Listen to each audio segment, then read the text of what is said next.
Hi, I'm Vaishnavi Arora, PGT English at Manav Rachna International School, Noida.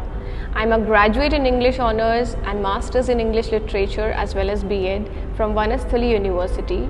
I have a rich teaching experience of more than 6 years across ICSE and CBSE schools.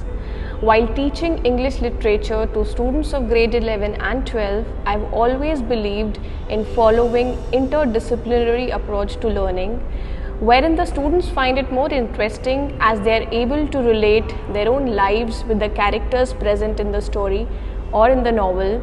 And while imparting language lessons, I have believed in following inductive approach to learning, as it makes the pedagogy more interesting. The students learn better with examples followed by the text.